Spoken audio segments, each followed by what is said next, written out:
パックマン45周年記念作品として発売されたメトロイドバニアシャドウラビリンス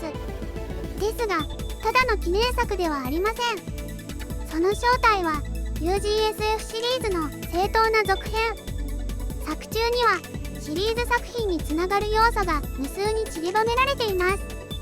UGSF とは本作に登場する銀河連邦宇宙軍のことですが、同時にその銀河連邦宇宙軍が共通して登場する作品群の総称でもあります。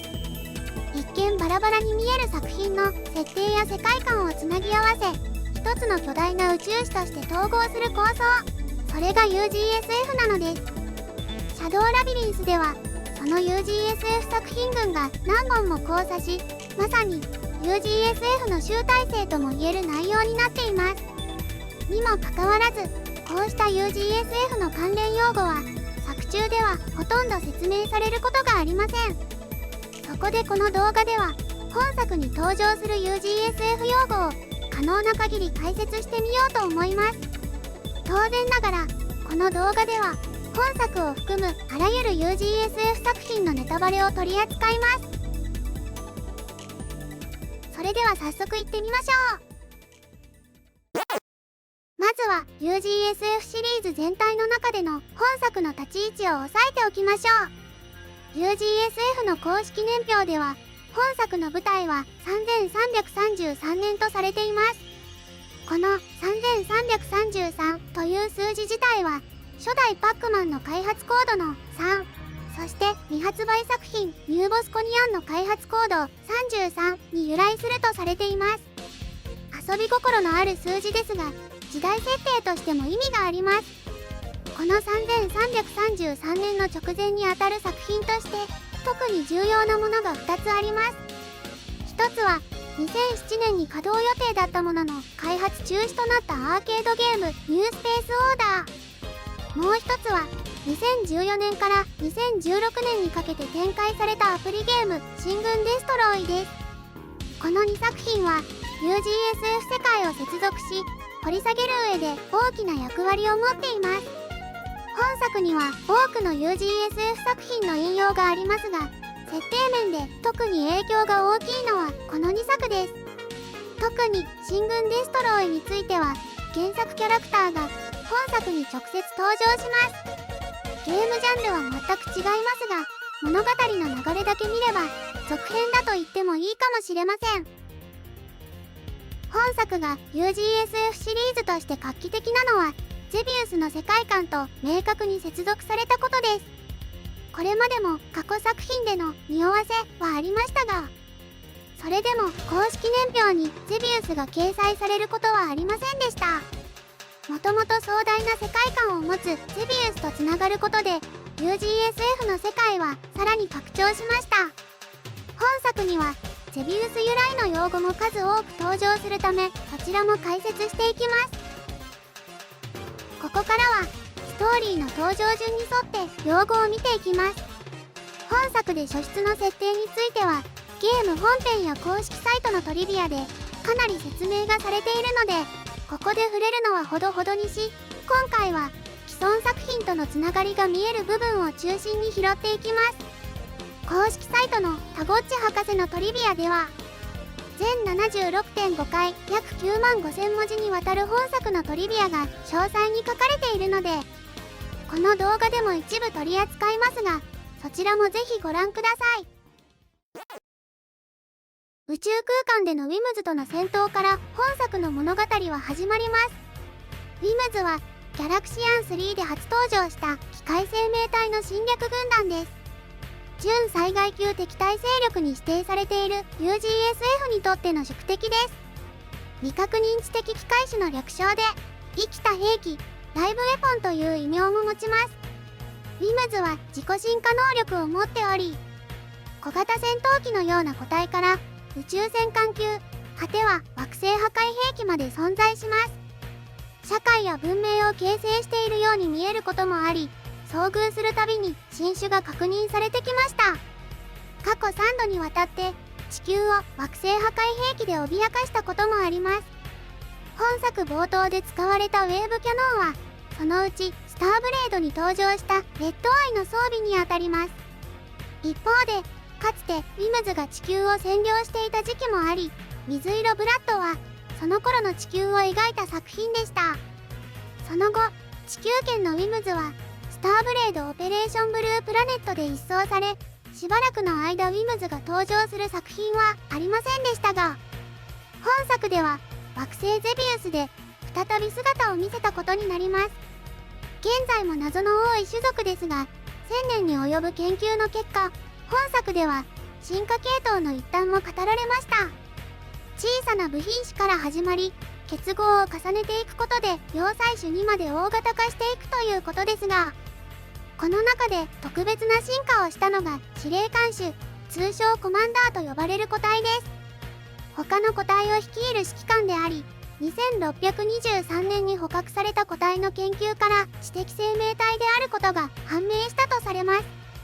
今回登場したコマンダー・オブ・コマンダーはさらに特殊で、群れを率いる直前の進化したばかりの個体だと補足されています。増援として呼ばれたタイクーンは準司令官種とのことです。なお、このコマンダー・オブ・コマンダーのデザインは本来 PS3 版ギャラクシアン3未発売に使われるはずだったという事実も同時に明かされており、多くの UGSF ファンが悲しみに暮れました。本作ではガイアと呼ばれる兵器は2つ登場します。1つはキービジュアルにも描かれた大地に突き刺さる黒い巨頭ことシャイアンガイア。もう1つはシャイアンの増援として惑星ゼビウスに落下し、パックと主人公8番目が融合するパンツァーガイアです。ガイアという名称の元ネタはスターラスターの主人公機です。 UGSF 世界では国家存亡の危機に際して総力を挙げて建造される決戦兵器をガイアと呼びます。作戦名プラスガイアという風に名付けられます。銀河規模の危機に投入される兵器なので、予算、人材、機材、あらゆる面で超法規的措置が取られます。特に今作のシャイアンガイアの開発費は約410件7500兆円にも上るそうです。これまでのシリーズでもガイアは何度か登場しています。初代ガイアにあたるスターラスターガイア、初代ガイアの後継機を含めた部隊全体を指すスターエクシオンチームガイア、さらに進軍デストロイのマーチ&デストロイガイアなどがありました。今回新たに設定が追加され、地球上のウィムズ殲滅に使われたと思われるドレッドノートガイア、本作の陽動作戦オペレーションラグナロクのラグナロクガイア、ニュースペースオーダーで一度言及がありつつも未だ詳細不明なオペレーションブルーウォーターのブルーウォーターガイアといった機体の存在も示されています。見ての通り、これらの機体には形式にも運用方法にも全く法則性がありませんが、作戦の目的を果たせるのであれば、たとえ人間でも鉛筆一本でもガイアになり得ます。本作の主人公機ともいえるパンツァーガイアですが、主人公の手に渡るまでにはかなり複雑な経緯をたどっています。オペレーションシャイアンの失敗によってさすがに銀河連邦の予算も尽きたのか、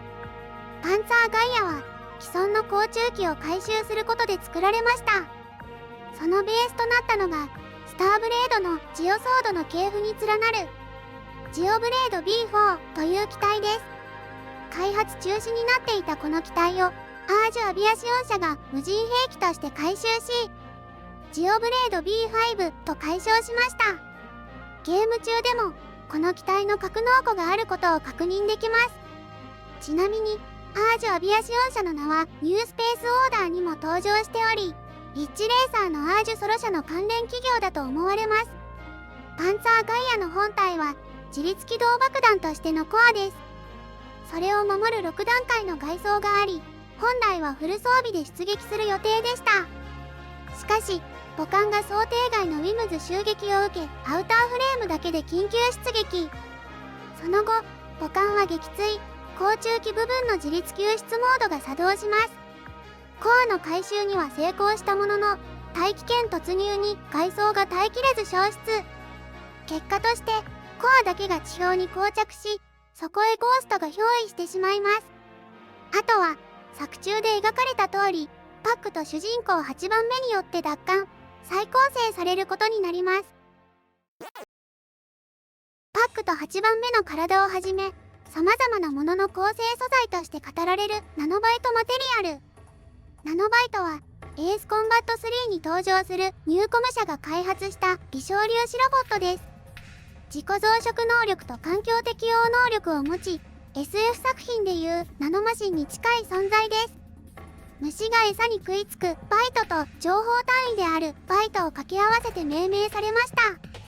2033年には粒子へプログラムを埋め込むことに成功し、ナノ単位での作業が可能になりました。組み込まれたプログラムに応じて環境へ適応し、自己増殖しながら進化する能力も持ちます。2038年には製品化されましたが、暴走事故も起きたため、中和剤としてアンチナノバイトボムも開発されました。エースコンバット3の時代では、建設や宇宙開発での利用が中心でしたが、UGSF の時代では、ナノバイトマテリアルとして、用途がさらに拡大しています。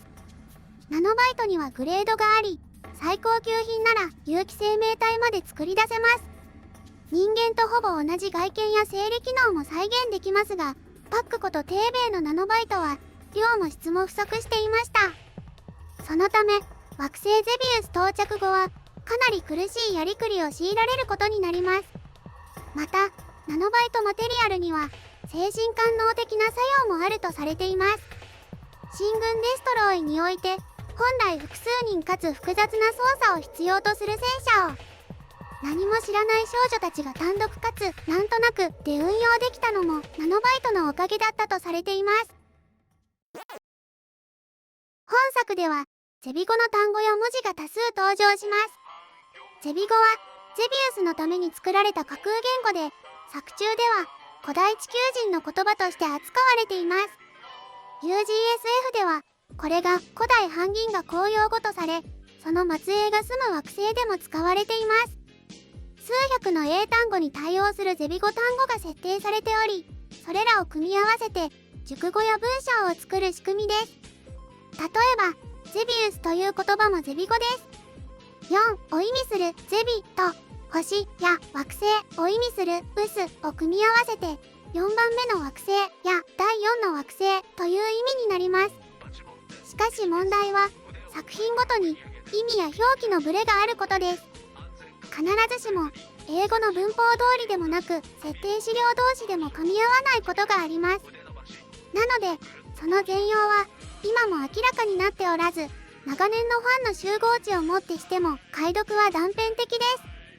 す。そういう前提を踏まえつつ、一応本作に登場する主要なゼビ語の翻訳を試みました。たくさんあるのでざっと流します。ぜひゼビ語の体系的な辞典が欲しいところです。本作のボス戦でも登場するように、ゼビ語には特徴的な文字体系もあります。正方形の辺と対角線を用いて、16進数と26文字のアルファベットに対応した文字を表します。この文字体系も作品によるブレがあるのですが、本作についてはこの対応表に沿ったものになっていると思います。ただ、ボス戦の時に表示されるゼビ文字は必ずしも名前そのままを表記しているわけではありません。例えば、ガルブウェップは名前とゼビ文字が一致しています。一方で、ウィレムオングはゼビ文字ではナイフを意味するディオスになっています。おそらく文字数が多くなりそうな名前は連想語や略称に置き換えているのだと推測します。序盤から存在がほのめかされ、実はずっとそばで見守っていたテーベイの姉、アイギーナ。彼女は進軍デストロイのナビキャラクター、ラティのその後の姿です。作中でも説明される通り、彼女は仙台ルートユニットであり、召喚技術を確立した人物でもあります。進軍デストロイではルートユニットタイプイエローを縮めてラティと呼ばれていました。ラティの召喚という設定はゲーム内でのガシャシステムを説明するものでした。怪獣と戦うための隊員や戦車だけでなく、基地や倉庫といった施設までも召喚で出現していました。もともとは NPC でしたが、人気の高まりを受けてプレイアブル化。他の隊員が第二次大戦時の戦車を使う中、一人だけサイバーコマンドの系譜にあるビークルに登場。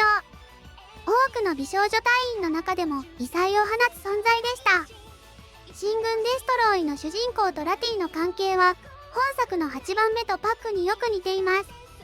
パックが8番目を召喚したように、ラティもまた主人公を司令官として召喚したところから物語が始まります。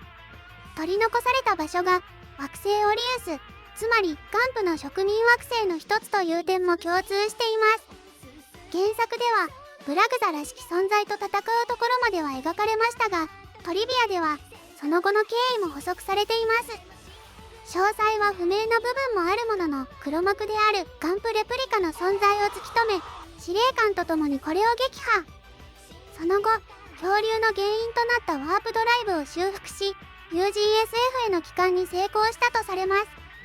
す。しかも帰還後は司令官と恋人関係になった上で銀河連邦市民として迎え入れ、現在は共にバグルスのエージェントとして活動中。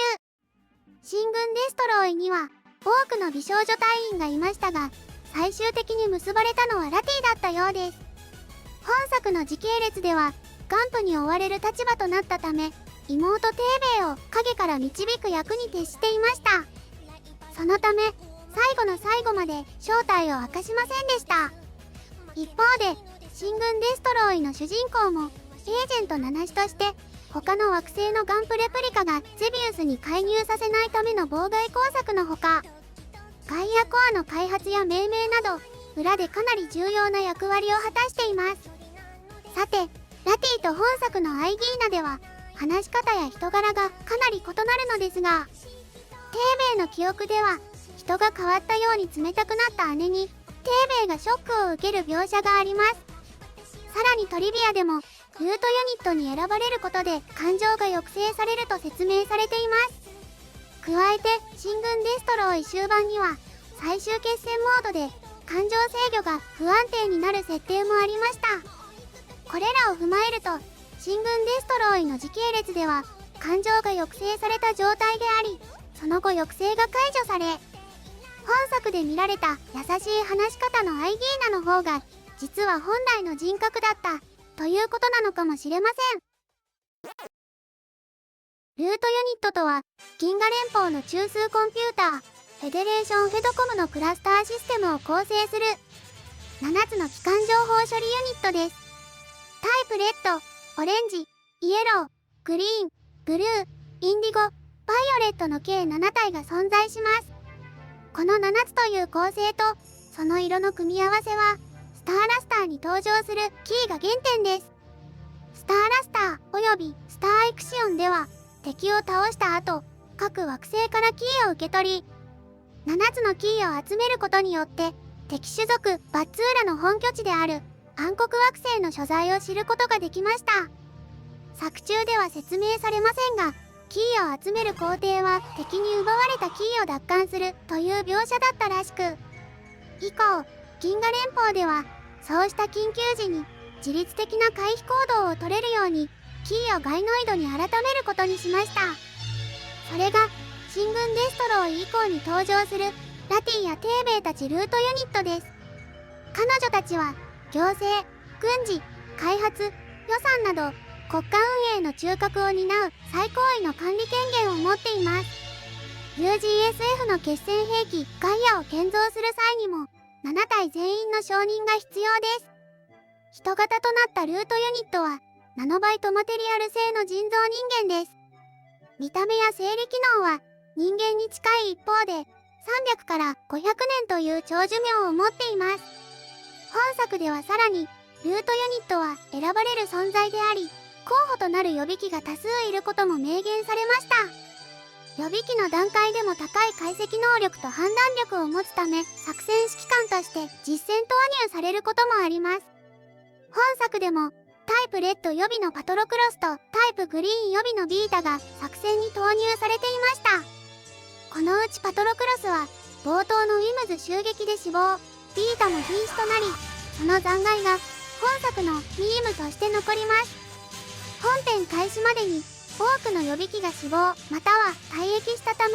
アイギーナが唯一残った兄弟機であるテーベイを気にかけていたようです。主人公8番目の ESP ソードをはじめ、本作では ESP が重要な力として何度も登場します。いわゆる超能力のことですが、UGSF では厳密な定義があり、ゼビウスにおいても重要な設定です。ニュースペースオーダーの時代、人間の脳には上位次元へのアクセス口である D ホールが存在すると判明しました。かつて虫の知らせや第六感、あるいは念力と呼ばれていた現象は、この D ホールを介した高次元との相互干渉だったことが明らかになります。ESP は脳の電気信号を経由しないため、高速を超える情報処理が可能だとされます。この性質を利用して UGSF では高中期の操縦系コフィンシステムにも ESP が使われています。また ESP は人間だけの能力ではありません。多くの生物がもともと備えているもので、人間はむしろ理性のブレーキのせいで出力を抑えられているともされます。例えば宇宙を泳ぐ本能を持つバンドウイルカは能力が高く、ニュースペースオーダーリンクオブライフでは遺伝子調整された軍用イルカが登場します。本作やゼビウスの黒幕であるガンプも生体コンピュータであるため、ドークトという非常に強力な ESP 能力を持っています。特に ESP エネルギーが凝固した金属結晶、イルドークトは核攻撃にも耐える強度を持ちます。このイルドークトを打ち破るためには、同じく強力な ESP を使った攻撃が必要になります。だからこそ、ゼビウスでは ESP 弾を発射できるソルバルーがガンプに対抗できる唯一の兵器とされました。ニュースペースオーダーに登場するガンプの植民惑星群でも、それぞれ独自の ESP 技術が発達しています。特に、神聖宗教国こと惑星ファーウスの人々は、銀河連邦の人間と比べて圧倒的な ESP 能力を持っていて、たった一人で戦艦クラスの兵器を運用することができます。本作の ESP ソードは高密度の ESP が実体化したもので、本来は破壊できない素材を切断できる8番目がガンプと戦う上で欠かせないものです。黒い巨塔の内部などで時折 G をかたどったロゴが見えます。これはゼネラルリソース社のロゴです。ゼネラルリソース社はエースコンバット3で登場した国家の枠組みを超える巨大多国籍企業体です。GR 社もしくは単純にゼネラルと略されることもあります。工業、建設、重工業、都市開発、エレクトロニクス、医療、食品、サービス業、さらには文房具や衣服に至るまであらゆる産業で独占的なシェアを誇ります。世界標準 OS のデータスワローや情報ネットワーク空間エレクトロスフィアも開発し、情報インフラも支配しています。2030年代にはゼネラルリソース社のロゴのないものはないと言われるほど社会に浸透しており、絶対的な資本力を持っています。元は GR トレーディングという一商社だったものが、復興整備事業や兵器解体事業を通じて資本を拡大。2010年代から急成長を遂げ、数多くの大企業を合併統合した結果、政治、経済、司法、軍事のあらゆる面で国家をしのぐ影響力を持つようになりました。自衛目的から発展した施設群まで保有しており、ライバル企業への工作や社内粛清まで行います。エースコンバット7の DLC シナリオに登場したミミック隊もゼネラルリソース社の工作部隊だったと思われ、 DLC のボスだった巨大潜水艦アリコーンの回収にもゼネラルリソース社が関与していた可能性が示唆されています。 UGSF 時代にはその影響力がさらに拡大し、連邦の航中機や戦艦の多くをゼネラルリソース社が設計・製造しています。本作のシャイアンガイアや宇宙戦艦も艦内のロゴが示す通りゼネラルリソース社主導で開発されたものです。一方で UGSF への資金融資によって実質的に軍の運営へ深く食い込んでいる側面もあります。特に統合参謀本部のような重要機関に対して強い影響力を持っているとされます。バウンティーハウンズではゼネラルリソース社トップが UGSF の作戦に介入し ETI の兵器を使った人類管理システムの実現を狙います。この作品のストーリーはまさにこうしたゼネラルリソース社の越権行為によって主人公の部隊がひたすら翻弄される内容になっています。さらにニュースペースオーダーリンクオブライフではゼネラルリソース社の経営者血族に生まれると軍交換への道が約束される描写もあります。このように UGSF 世界でのゼネラルリソース社は単なる協力企業ではなく銀河連邦を影から支配する圧倒的権威を持っています。ゼネラルリソース社の名前は様々な作品で見ることができます。電音部の世界では崇拝の対象となる究極の人間を生み出すことで民衆の意思をコントロールするという目的を掲げており、ニューコム社と対立、音楽に反応する素粒子ミュージッククォークを発見し独自の DJ バトル用システムの開発をしています。経営の一環として新新宿 GR 学園を運営しており、生徒である分散自立型ゴーレムリムルの開発も行っています。また鉄拳シリーズで三島和也が牛耳る G 社もゼネラルリソース社だという説がありますが、こちらは確信できるだけの情報が見当たりません。2026年10月発売予定のエースコンバット8のトレーラーや先行プレイでゼネラルリソースのロゴがすでに確認されています。時代設定は2029年となっており、エースコンバット3で説明された出来事がすでに始まっているとされる時系列です。今後さらに設定が掘り下げられるかもしれません。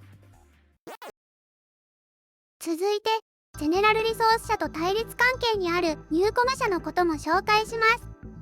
ニューコム社はエースコンバット3で登場したもう一つの巨大企業体です。なおニューコムという名前はナムコのアナグラムが由来になっています。民営化された元政府宇宙管理機構 EASA を前身とし、そこへゼネラルリソース社から追い出された研究者たちを大量に取り込み、急速に勢力を拡大しました。この研究者流出のきっかけとなったのが、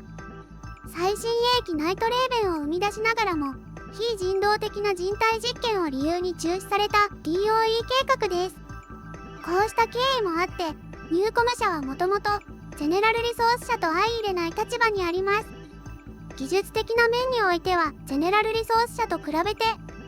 バイオテクノロジー、ナノテクノロジー、宇宙開発、情報通信といった先端技術に優れ、その分野を独占しています。サブリメーション技術をめぐってゼネラルリソース社とは暗闘を繰り広げるほか、ゼネラルリソース社と同じく独自の軍事組織を持ち、何度か表沙汰になる衝突を起こしています。 UGSF 時代ではゼネラルリソース社との全面衝突までは起きていません。ただし役割分担ができただけで仲良しになったわけではもちろんありません。例えば UGSF の兵器開発ではハードをゼネラルリソース社、ソフトをニューコム社が担うような構図があります。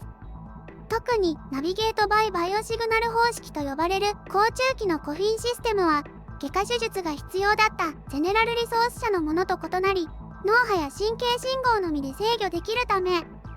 アビオニクス面でのニューコムの優位性を示しています。とはいえ次世代機の設計権には莫大な利権が絡むためシェア争いで競合することも珍しくありません。ジオキャリバー2にゼネラルリソース製とニューコム製の2種類があるのもその象徴的な例です。水面下での政治対立も依然として続いており、バウンティーハウンズではニューコム社の開発した精神接続型軍事演習シミュレーターウロボロスを脅し取り、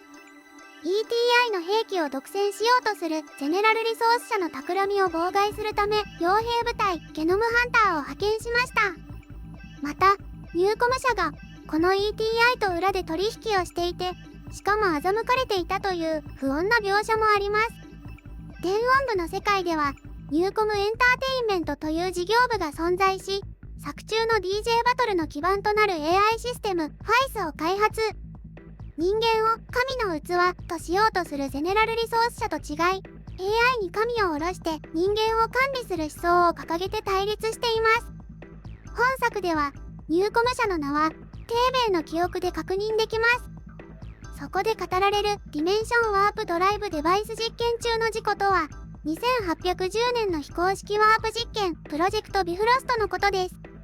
ニューコム社は連邦議会に無断でラティコとアイギーナの転送実験を実施。その結果ラティは消失し、銀河連邦はルートユニットの一つを失うことになりました。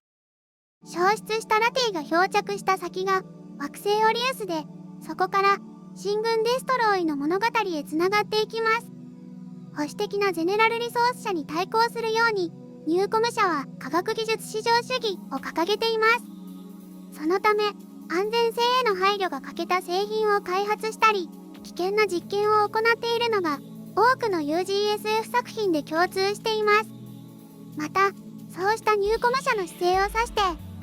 科学バカども、人間性を無視した行為、くだらん縄張り争い、非人道的研究、約束を守らない企業など、様々な言葉で罵倒がされているのも各作品で共通しています。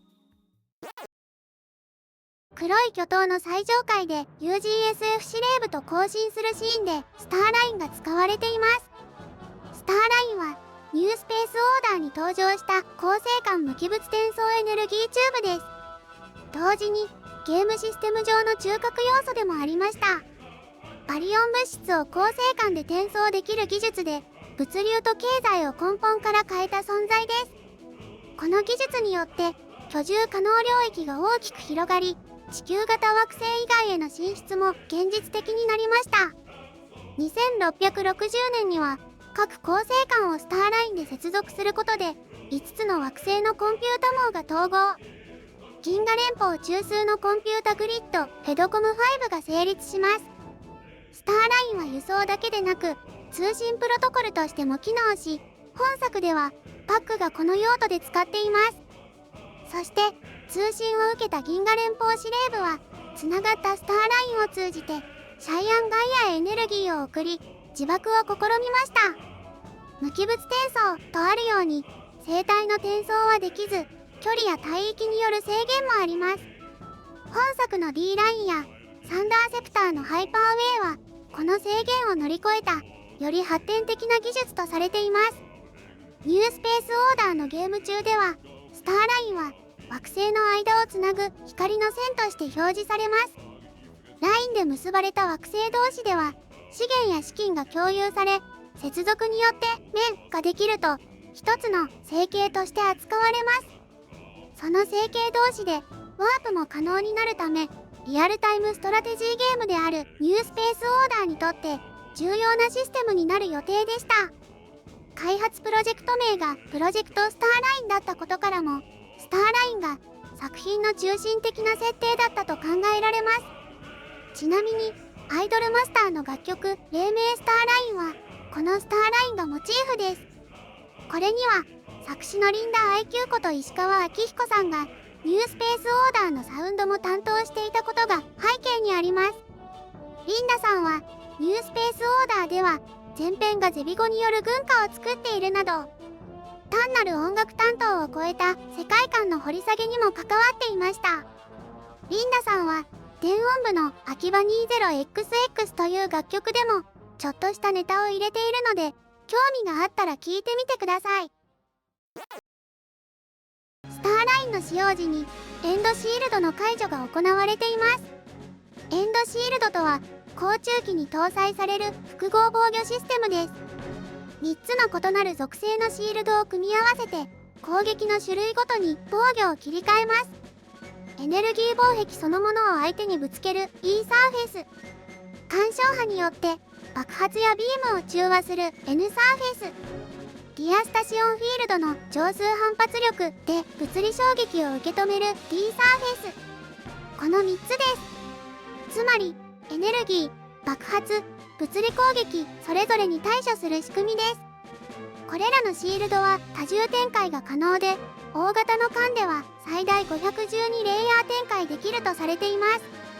す。しかしエネルギー消費の観点から常に船全体を覆うようには展開できず、状況に応じてそれぞれのシールドを効果的に戦術運用することが必要という設定があります。ディアスタシオンはニュースペースオーダーの様々な設定の土台になっている次元粒子です。ギリシャ語で次元を意味するディアスターシを語源としていて、異次元から来た敵スターラスターのバッツーラとの戦いで発見されました。この粒子の研究は宇宙開発、生物学、軍事技術に革命をもたらします。存在の保存則を4次元空間、つまり超異次元にまで拡張する粒子とされています。人間の脳にある D ホールもディアスタシオンの活動痕跡として見つかったものでした。 ESP という力もこのディアスタシオンを制御することで発生する物理現象です。この粒子は推進装置や防御装置、そしてスターラインのようなインフラにも使われています。宇宙戦艦でパックが口にした DD ドライブとはダイレクトディアスタシオンドライブのことで、最新かつ最強とされる推進技術です。また宇宙の潜水艦である潜中艦も次元海面の下へ潜るこの技術によって実現しています。トリビアによれば本作の D ラインはディアスタシオンの流動そのものです。生態転送やテラフォーミング、さらには惑星状態の観測にも利用されるとされています。黒い巨塔からの脱出後、パックの口からついに明かされる本作の真の敵、ガンプ。ガンプはゼビウスの設定に登場する最大の黒幕で、人類を影から支配、脅かし続けてきた超知生体です。約16000年前の超古代文明時代の地球。遺伝子工学の天才オストクラトー博士と電子技術の大家コルベン・グルーク博士によってバイオコンピュータガンプが製造されました。情報量に応じて増殖する人造脳であり、その期間にはクラトー博士の息子ラスコ・クラトーの遺伝子配列が使われています。当初は人類を支援する道具でしたが、多重人格化防止プログラムをきっかけに自己の存在を疑い始め、自我を獲得。そしてガンプは不完全な人類には優れた存在による絶対支配こそが最良だという結論に到達しました。さらに自分に従わない人間が現れることも見越して、それをあぶり出すための壮大な欺瞞作戦を計画します。ガンプは地球に氷河期が到来すると誇張し、人類を自身のレプリカとともに3つの惑星へ移住させました。地球に残った反ガンプ勢力は地下組織バグルスを結成し、密かに建造したギゼビトルでガンプと交戦します。この戦いでオリジナルのガンプは一旦破壊されますが、死の直前、自らの ESP を3つの惑星へ向かうレプリカに放射しました。こうして各惑星でガンプのレプリカが覚醒し、遠い未来に地球で眠るオリジナルを復活させる計画が残されます。これがハードラートと呼ばれるものです。6つの惑星が地球を中心に直行するというオカルトでいうグランドクロスのような天体現象で、この時各惑星のレプリカが放つ ESP を地球に集中させることで、以前よりはるかに強大な力を持つ真のガンプが復活するとされています。以降、このファードラウトが起きる前にレプリカを倒そうとする人類と、これを妨害するガンプとの長きにわたる戦いが繰り広げられています。ゼビウスのバックストーリーは、こうした事情を知らない21世紀の人類が突然ゼビウス軍に襲われるところから始まります。ガンプは非常に強力な ESP を持ち、本作で描かれたように独身や洗脳まで行います。そのため作戦の機密も抜かれやすく、人類は長く劣勢を強いられてきました。古代地球での移民も洗脳によって促されており、当時の人類の3分の2が影響下に置かれたとされています。移民先の惑星で築かれた文明はそれぞれですが、いずれもガンプの支配下か何らかの共生関係にあるのは共通しているようです。本作の舞台である惑星ゼビウスもこうしたガンプの植民惑星の一つです。さらに今回イムズやギャラガといった UGSF にとっての準災害級敵対勢力の背後にもガンプの思惑があったことが示されました。ニュースペースオーダーと進軍デストロイで植民惑星であるアウス、レフウス、ファーウス、オリウスが登場したほか、スターエクシオンのサウンドトラックではガンプ戦のものと思われる未使用音源があるなど、UGSF の戦いの背後にはガンプがいたという構想はかなり前から温められていたと考えられます。今回ついに UGSF とガンプとの戦いが本格的に描かれたことになります。前線基地で初めて出会うエネミーの一部はゼビウスに登場した敵キャラがモチーフです。特にザカートとブラグザカートは見た目だけでなくエネミーリストにある現地名も一致しています。ゾシーをモチーフにしたと思われるミクースとデロータをモチーフにしたと思われるビレネは原作と名前が異なりますが、原作では時期と同じくらいの大きさだったので、本作ではそれを小型化したものとして区別しているのかもしれません。これらの敵を捕食するとイル・ドークト小片などの素材が手に入ります。このことから原作と同じように彼らもイル・ドークト装甲で作られていることがわかります。ラストダンジョン、スターテンド・キレネスを覆う装甲であり、パックが破壊を悲願としていたバキュラ。バキュラはゼビウスに登場する印象的な敵キャラで、ともすれば原作そのものよりも有名かもしれません。灰色で肉厚の長方形をし、縦方向に回転する板状の物体で、いくら攻撃しても破壊することができないのが最大の特徴です。正式名称はナプルーサ・バキュラ、ゼビ語で破壊不可能という意味になります。その名前の由来は開発者遠藤正信氏の友人でよく物を壊すアキラのあだ名バキラからだそうです。設定上のナプルーサ・バキュラはイル・ドークトよりも硬い高圧縮 ESP 結晶金属。本作のバキュラはそれをさらに上回る極圧 ESP 結晶金属とされています。バキュラという名前はニュースペースオーダーの超新緑戦に使われる装甲として一度言及されたことがあります。トリビアではバキュラによる防御層をいかにして貫くのか、そのためのスーパーブラスタードリルの開発経緯が細かく説明されています。またバキュラがバグルスの一員である博士によって開発された素材であることも明らかになりました。ゲームキャラとしてのバキュラに関して最も有名なのが攻撃を256発当てると破壊できるという都市伝説です。実際には破壊することもそもそも256回攻撃を当てることも不可能なのですが、この噂はあまりに有名になったため後年の作品では実際に破壊可能になった例があるほか、他社のゲームでまでパロディされることもありました。こうした事情からもバキュラはゼビウスを代表するキャラクターとなり、カメオ出演の機会は主人公機のソルバルーよりもはるかに多いです。とりわけテイルズシリーズでは1ダメージしか与えられないキャラとして頻繁に登場します。旅の先々で協力者として現れるバグルスのエージェントたち。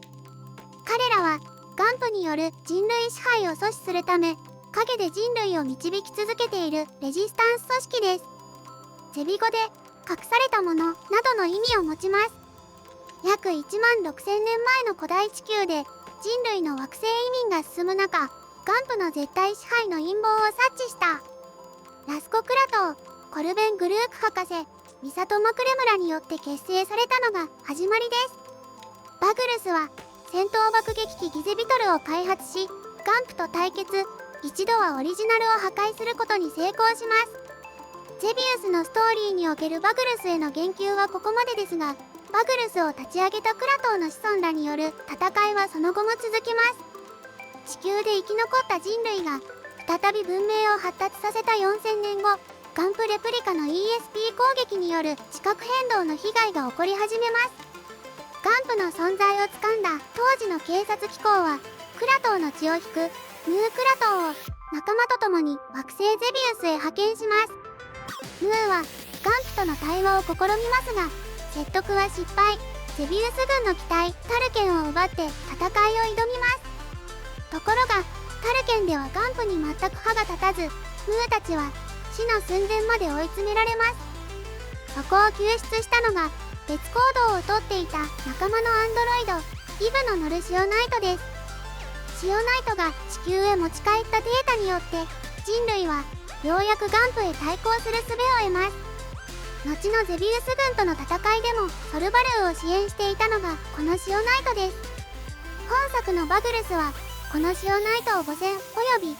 ダーとして活動しているようです。もともとガンプの ESP で作られた特別な宇宙船でしたが、今作では高度知的生命体ナイト族の意識を宿す生命体に近い存在だと明かされました。バグルスに能力を授けたり、ガイアコアの開発素材の提供などガンプと戦うためのサポートをしています。バグルスには現在約40名のエージェントがいるらしいですが、本作に登場したのは4人。トリビアで言及されている7種も加えると5人です。このうち後ろの2人は新軍デストロイの登場人物ですが、残りの3人はゲームブックスーパーアドベンチャーゲームゼビウスが出展です。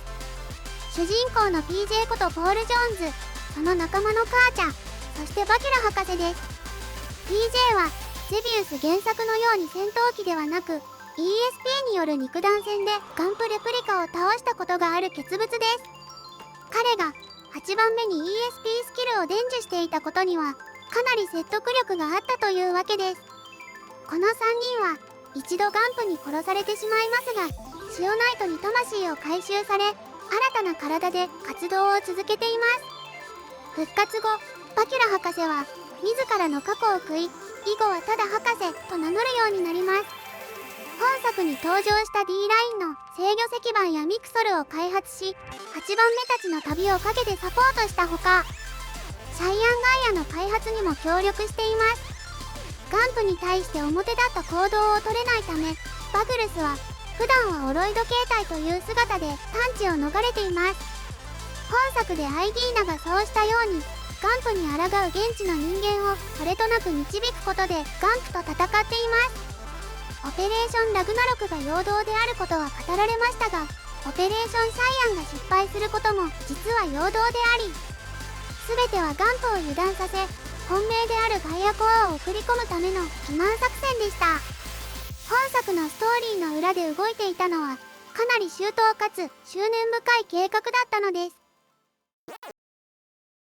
逃れし者の地で8番目たちと出会い、協力関係を結ぶことになるボスコニアン・ネビーアブ。彼女たちの原点は同名のゲームボスコニアンにあります。ニムズなどと同じく、かつては UGSF にとっての準災害級敵対勢力の一つでした。ボスコニアンは本作でかなり設定が掘り下げられています。これまで明かされていた種族としてのボスコニアンの設定は、宇宙海賊である、女性だけで構成されている、無人兵器を使う、一部は UGSF の属国になっている。この4つほどの情報と1枚の画像くらいしかありませんでした。それが本作では正式なキャラクターデザインをはじめ、独自の文字体系、生態的特徴、社会構造、技術力などなど、独立したストーリーが書けそうなくらいの大量の設定が追加されています。さらにトリビアでは、本作終了後のネビーアブの顛末まで語られています。ミームを相棒としたアンピュレーンの冒険の後、銀河連邦へ亡命し、平和な暮らしを得たようです。また、ボスコニアンを象徴する存在として、ボスコベースがあります。原作では、ボスキャラとして登場する基地ですが、6つの球が線でつながった印象的なデザインで知られます。この衣装は UGSF シリーズに限らず、様々なナムコ作品でモチーフとして再利用されてきました。本作でも旗のデザインに使われているほか、拠点となる場所が実はボスコベースの残骸だという設定があります。敵地へ単独潜入しようとするパックの提案を部族長がアサルト戦術に例える場面があります。 UGSF におけるアサルト戦術とは、短期または少数で敵陣深くへ突入し中枢を破壊する戦法です。 UGSF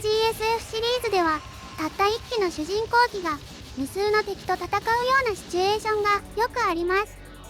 これはシューティングゲームとしてはごく普通のことですが、作品世界の軍事作戦として見るとかなりの無茶をしていると言えます。 UGSF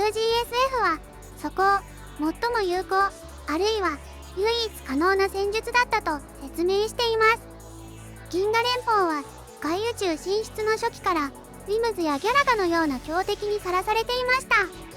当時の UGSF の剣艦技術では小惑星規模の要塞や巨大な敵に対し大型艦艇での正面突破は不可能でした。そこでコストを度外視して強力な火砲を積み込み優れたパイロットを登場させた小型の特殊攻撃艇を建造。迅速かつ果敢に敵の中枢を叩く奇襲戦法によって危機を乗り越えてきました。2279年の第一次エイリアン侵攻では試作小型機ギャラクシップが多数の小型生命体を撃退。この功績をきっかけにアサルト戦術は UGSF の基本方針として定着しました。そしてアサルト戦術を実行する兵器を迅速に開発生産する仕組みが D 計画です。ガイアもまたこの D 計画に基づく決戦兵器として位置づけられます。スターブレードではそれまで1機による突撃だったものから5機のチームによるものに変わり、スコードロンアサルト戦術に。スターブレードオペレーションブループラネットでは艦隊規模での突入を行うフリートアサルト戦術というように、両星系の拡大や敵の進化に伴いアサルト戦術は進化多様化してきました。部族長が言ったようにアサルト戦術は UGSF の得意技なので成功率については結構信頼していたのかもしれません。玉座限定で登場するギャラガ系のエネミー。 UGSF シリーズで最も知名度が高いと思われるギャラガですが、改めて説明すると宇宙昆虫軍団とも呼ばれる銀河連邦の準災害級敵対勢力の一つです。銀河の蛾でギャラガということですが、設定上の生態はアリやハチのような社会性昆虫に近いです。見た目も蛾っぽいものからそれ以外の昆虫っぽいものまでかなり幅があります。トリビアでは登場作品ごとに対応する5つの世代群に分類されることも明らかになりました。今回登場した敵は主に初代ギャラが原作ベースのものと考えられます。本来は戦闘機サイズですが、本作では人間大の妖精体という扱いになっているようです。護衛だけは大きくデザインが変わっており、槍を持って突撃する人型に近い姿になっています。さらに本作ではエンペラーギャラガという個体も登場しました。 UGSF 年表上では存在が示唆されていたものの、作品内で姿を見せるのは今回が初です。これまでギャラガの親玉的な存在といえばラスボスとして登場することもあるクイーンやギャラガアレンジメントに登場するキングギャラスパークなどがいました。それに対してエンペラーは戦闘よりも社会的知能に特化した存在で、複数のクイーンやキングを統率する守護者とされています。先ほどの分類では第一世代群に属します。本作ではクイーンや同族をガンプレプリカに人質に取られた状態で長く耐えており、8番目たちにガンプを倒させることで仲間を解放できるので、自ら犠牲になることを選んだようです。エンペラーギャラが撃破後に入手するディメンションワープカプセル。これはギャラが88で登場したもので、ステージ分岐システムディメンションワープで使われます。 UGSF はギャラガとの戦いを経て、このディメンションワープ次元跳躍の技術を獲得しました。研究の結果、これはディメンションワープドライブとして機械へ搭載可能になりました。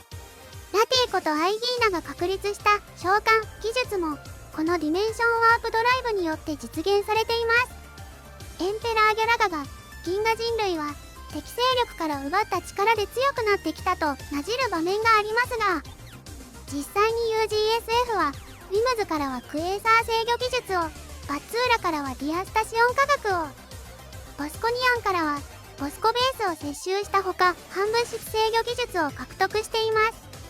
この敵の技術を取り込みながら強くなってきた UGSF の歴史を指していることに加え、ギャラガシリーズではトラクタービームで敵戦力を文字通り奪って戦うことができます。そういう意味も意識したセリフだったのかもしれません。エンペラーギャラガなどが8番目たちをギャラクシアンと呼ぶ場面があります。少なくとも UGSF においてギャラクシアンとは銀河人を指す言葉です。もともと地球人のアーシアンだったものから居住範囲を銀河に広げてギャラクシアンになったという経緯があります。ギャラクシアン原作のキービジュアルでは昆虫型の敵が大きく描かれており、当時のプレイヤーはこの昆虫のようなものの名前がギャラクシアンだと思ったというよくある誤解があります。水色ブラッドではこの誤解を逆手に取り、あたかもギャラクシアンという名のエイリアンが地球を侵略しに来ているかのように演出していました。しかし実際はウィムズから地球を取り戻しに来た銀河人類ギャラクシアンだったのです。ではこの昆虫のようなものは何なのかというと、ギャラガの項目でも説明したようにギャラガの仲間です。これを裏付けるようにギャラクシアンの敵キャラがギャラガの関連作品に登場したこともあります。ただパックマンのカメオ出演の時はギャラクシアンの表記なのがややこしいところです。さらにキービジュアルをよく見るとコックピットらしきものがある謎めいたデザインになっています。これは実は第一世代軍の人型のギャラガが乗り込み操縦していた機体だったとのこと。つまりギャラクシアンではギャラクシアンが乗る甲虫機と人型ギャラガが乗る甲虫機が戦っていたことになります。玉座でのシーンでこれまでゴーストを倒した時に現れた球状の物体がブラグザであることが明言されます。ブラグザは ESP によって作られたガンプの分身でガンプの意志を代行する存在です。厳密にはガンプレプリカに作られた分身なので分身の分身ということになります。ゼビウス原作ではガンプそのものはゲーム内に直接登場しません。アンドアジェネシス撃破時にその核としてブラグザが姿を現します。ブラグザを倒すことはできず、必ず画面上に向かって逃げられてしまいます。この別の存在へ次々と憑依して逃げ延びるのがブラグザの厄介な性質です。本作でもウィムズやギャラガのリーダー格へ憑依し倒しても何度も逃げられていました。今回ブラグザは4プラス1体登場し、それぞれがパックマンのゴーストたちに対応しています。攻撃的な赤ベイ、臆病な青助、従順なグズタ、狡猾なピンキー。それぞれのゴーストの性格がブラグザたちの行動傾向にも反映されていたことがトリビアで説明されています。またゴーストバグについてはパックランドに登場した5人目のゴーストの数に対応し、他とは異なる扱いになっています。これは単なるオマージュではなく、実際にパックマンの世界の登場人物たちの思念を取り込んでそうなっているらしく、こうしたパックマン世界との接続はテーベイにも影響を与え、偶然にもパックマン vs ゴーストという構図が UGSF 世界の中で成立したという経緯の詳細もトリビアで説明されています。巨大樹の迷宮でプーカーとファイガーが出現するエリアがあります。この2体はディグダグで初登場した敵キャラです。ゴーグルをかけた風船のようなプーカーと火を吹く緑のドラゴンを思わせるファイガー。プーカーはマスコットとして人気があり、これは当時から意識されていたことのようです。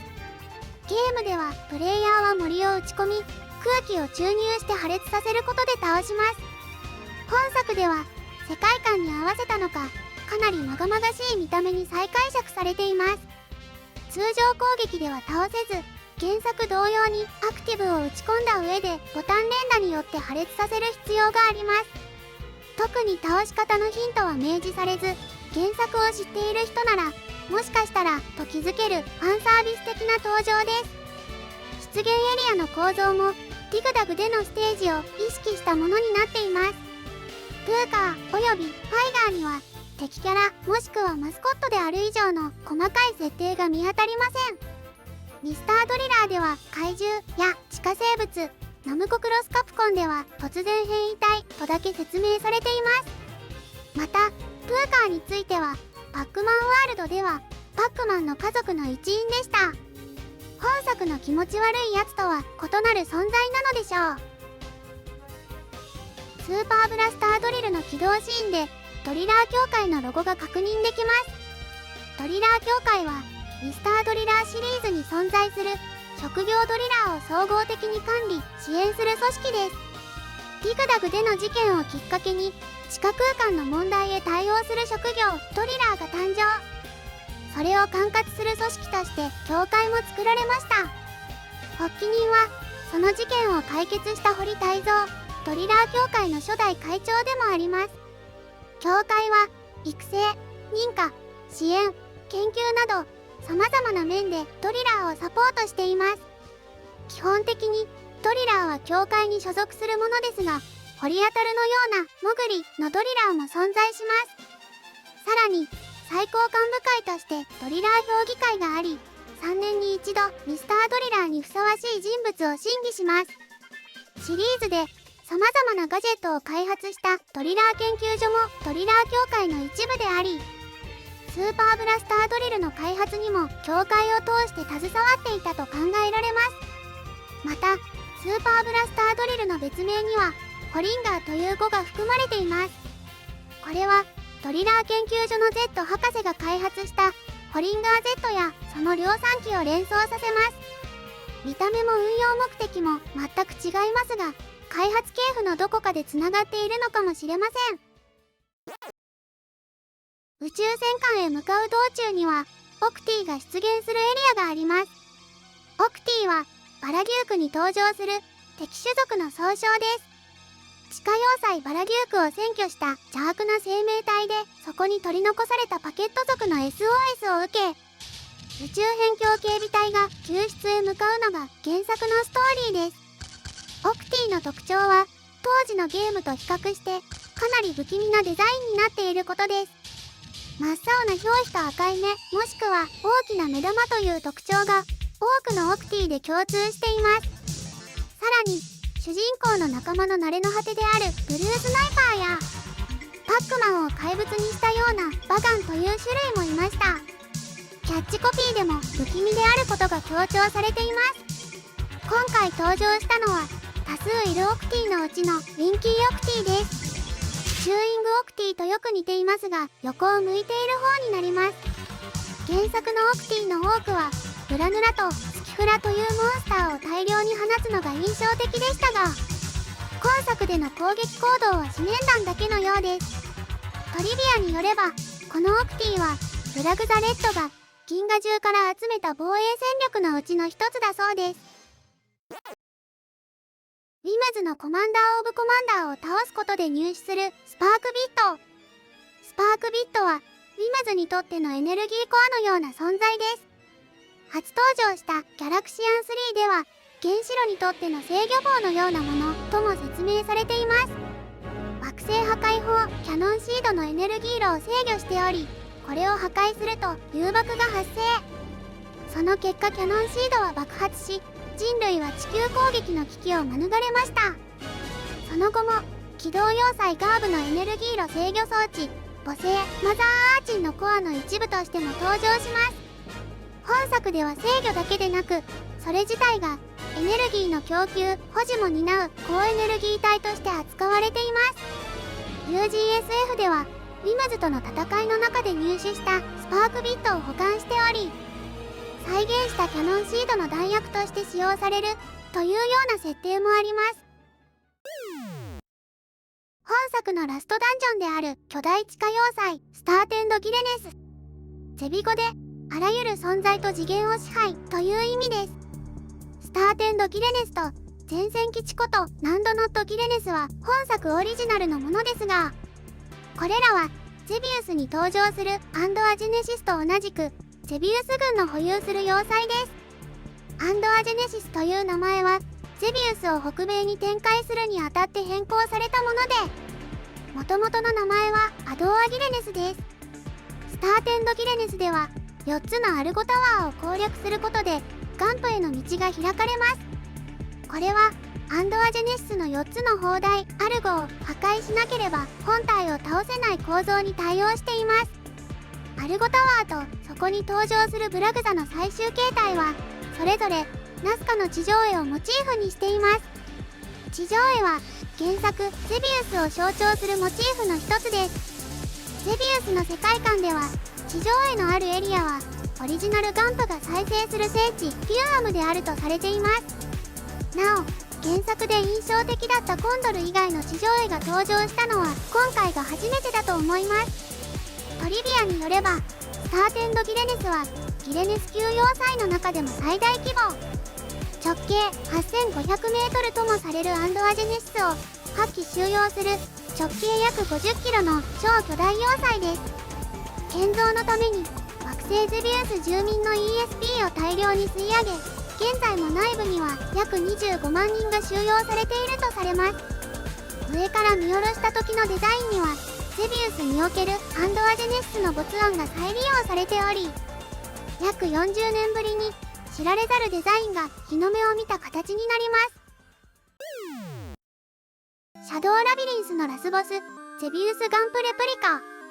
本作でガンプと呼ばれるとき、基本的にはこのゼビウスのガンプレプリカを指しています。外観は過去作に登場したガンプのデザインに似たものになっているほか、周囲にはガンプの6つの植民惑星が浮かんでいます。8番目およびパックとの戦いの末にレプリカは倒されることになるわけですが、ゼビウスやファードラウトサーガを知る人は疑問に思ったことがあるかもしれません。ガンプレプリカはソルバルーが倒すんじゃないのという疑問です。トリビアではまさにこの疑問に対する答えが書かれていて、レプリカはここに至るまでにかなり複雑な経過をたどったようです。まずゼビウスガンプレプリカは原作通り21世紀の地球へ進行を開始します。なお3つの惑星のうちゼビウスのレプリカだけが襲撃してきたのはせっかちな性質のゼビウスガンプレプリカによる独断専行だったとされています。その後は原作通りソルバルーの活躍によってゼビウス軍は撃退されます。しかし数年後レプリカは準備を整えた上で2度目の襲撃を実施。これがアーケードゲームソルバルーにあたる戦いです。ここでもゼビウス軍は撃退され、さらに同時期に惑星ゼビウスで指揮を執っていたガンプレプリカ本体も PJ ラバグルスに撃破されます。これはゲームブック版のシナリオに沿った展開です。大敗北を喫してしまったゼビウスガンプレプリカはソルバルーやバグルスが存在する世界では回復は困難と判断。そしてゼビウスのレプリカの独断行動によりそもそもファードラウトが成立しなくなってしまいました。そこでガンプレプリカたちは超次元ワープスーパーロジック工法によりそれまでのニュー宇宙から別の宇宙へ移動します。それがシャドウラビリンスの舞台となるニュー宇宙です。以降の出来事はこのニュー宇宙で起きたものになります。このような平行宇宙を持ち出した壮大な設定になっている理由としては UGSF 世界にゼビウスを組み込むにあたって原作ゼビウス、ソルバルー、スーパーアドベンチャーゲームゼビウスの3作を生死としつつシャドウラビリンスのストーリーとの矛盾を避けるためではないかと思います。さてニュー宇宙へ移ったゼビウスガンプレプリカは ESP 回復の手段としてパックマン世界との接続を試みます。ところがそこで意図しない思念を受信してしまいブラグザにゴーストの個性が反映されることになります。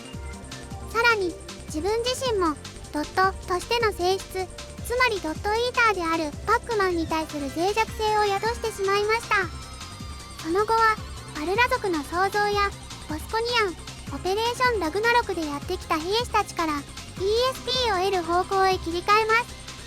オペレーションシャイアンやパンツァーも失敗に追い込み一時的には人類相手にかなり優勢になります。しかし最終的にはパックマンの役割を代行するガイアコア、テーベイ、そして8番目によってドットとしての脆弱性を突かれ、ガンプオリジナル破壊直後の原初の姿にまで大幅に後退し、休眠状態に追い込まれました。エンディングでも説明されたように、このガンプは6ついるレプリカのうちの1つに過ぎません。他の惑星の状況は不明ですが、レプリカとの戦いはこれからも続いていくと思われます。 We are the Galaxians。 ラスボス戦のクライマックスでガイアコアの起動キーとして使われるこのセリフ、原作ギャラクシアンのゲーム説明で表示されるメッセージです。後半のデストロイオールエネミーズはスターラスターのゲーム開始時のメッセージであり、この2つを組み合わせた文言になっています。見方によってはここで言う We が画面のエイリアンたちを指しているようにも見え、誤解が生じやすいかもしれませんが、 UGSF として解釈するなら、ゲーム側がプレイヤーに向けて我々は銀河人類だと言っていることになります。トリビアによれば、この文言はオーダー G という最強の権限を発動させるための宣言だそうです。オペレーションパンサーガイアの元々のコマンダーはパトロクロスでしたが、その権限が異常される前に死亡してしまい、ゴーストに寄生された影響でガイアはコマンダー不在の状態になりました。パンサーガイアの最終攻撃を実行するにはコマンダーの権限が必要だったため、テーベイたちは3人がかりでオーダー G を宣言することでコマンダー権限を滑り込ませ、最終攻撃を成功させたというのがこのシーンで起こっていたことになります。 UGSF という設定が最初に登場した作品はギャラクシアン3であり、ギャラクシアンという言葉が銀河人を意味することを前提としているタイトルでもあります。プレイヤーが銀河人であることを宣言するメッセージがラストシーンに登場するのは UGSF の歴史に対するリスペクトが込められていると言えそうです。いかがでしたか？恐るべき深さと広がりを持つ UGSF の世界観とそのシャドウラビリンスにおける無数の引用、少しでもその理解の一助になれば幸いです。お気づきの方も多いかもしれませんが、この動画で紹介した作品の多くは現在ではプレイが難しい、もしくは不可能だったものです。ただ近年は現行ハードで復刻版が遊べるタイトルも少しずつ増えてきました。最後に本作シャドウラビリンスの宣伝です。昨年11月のアップデートにより新たな難易度の追加など大幅な更新が行われています。以前プレイしたことはあったものの、難しすぎる、移動がだるい、メイズがわからない、敵が硬すぎる、アクションの判定が厳しすぎる、メイズがわからないなどといった理由で一度やめてしまった人も、これを機会にぜひプレイしてみてはどうでしょうか。それではご視聴ありがとうございました。